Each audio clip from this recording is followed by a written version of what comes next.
প্ৰথমতে মই শোণিতপুৰবাসী ৰাইজক মই ধন্যবাদ আৰু কৃতজ্ঞতা জ্ঞাপন কৰিছোঁ।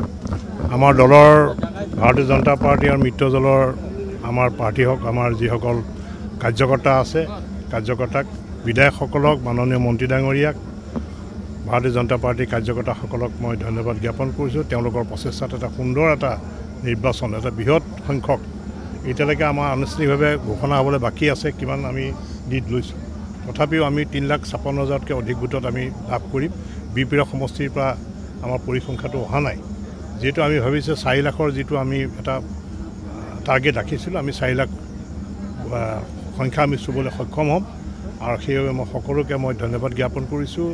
জিলা প্ৰশাসনকো মই ধন্যবাদ জ্ঞাপন কৰোঁ এইটো কাৰণেই যে শান্তিপূৰ্ণভাৱে এটা নিৰ্বাচন হৈছে শোণিতপুৰত। ক'তো অঘটন হোৱা নাই, ক'তো অপ্ৰীতিকৰ পৰিস্থিতি হোৱা নাই।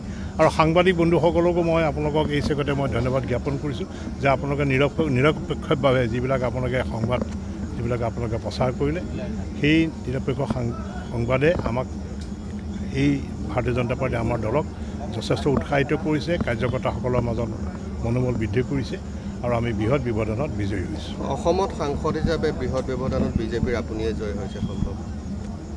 এতিয়ালৈকেতো আমি সেইটোৱে সংখ্যা পাই আছোঁ, কিন্তু সংখ্যাটো এতিয়ালৈকে ফাইনেল হোৱা নাই।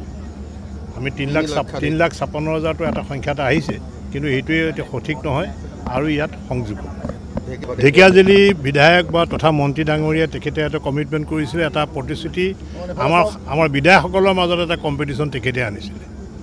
তেখেতে এখন সভাত কৈছে যে আমি 1,20,000 ভোট ঢেকীয়াজুলি সমষ্টিত। আৰু মন্ত্ৰী ডাঙৰীয়া আৰু বিধায়ক ডাঙৰীয়াৰ যি তেওঁৰ বক্তব্য সেই বক্তব্যত আমাৰ বাকীসকল যিসকল বিধায়ক আছিলে প্ৰত্যেকটো সমষ্টিত তেওঁলোকৰ মাজতে এটা কম্পিটিশ্যন আহি গৈছে যে আমি কেনেকৈ 1 লাখ ভোটত আমি বিজয়ী হ'ম। নদুৱাৰ সমষ্টিৰ পৰা আমি 98,000 অধিক ভোট আমি লাভ কৰিছোঁ। আমি ঢেকীয়াজুলি সমষ্টিত প্ৰায় 1,09,000 ভোট আমি লাভ কৰিছোঁ, এতিয়ালৈকে ফাইনেল অহা নাই। আৰু গহপুৰ সমষ্টিৰ পৰা আমি 91,082 ভোট লাভ কৰিছোঁ। তাৰ লগে লগে বিশ্বনাথ, ৰাঙাপাৰা, আপোনাৰ বৰচলা, তেজপুৰ, গহপুৰ, বিহালী আৰু বিহপুৰীয়া তাতো আমি যথেষ্ট সংখ্যক আমি ভোট লাভ কৰিছোঁ। গতিকে বিধায়কসকলকো মই তেওঁলোকক ধন্যবাদ আৰু কৃতজ্ঞতা জ্ঞাপন যে আমাৰ মাজত যিটো কম্পিটিশ্যন আহি গ'ল আৰু এই কম্পিটিশ্যনৰ কাৰণে আমি হয়তো শোণিতপুৰ জিলাত আমি অধিক ভোট লাভ কৰিছোঁ। আৰু এইটো কথাত এই যে কম্পিটিশ্যনটো আহি গ'ল আমাৰ মাজত, তাৰ কাৰণে আমি অধিক সংখ্যক ভোটত আমি লাভ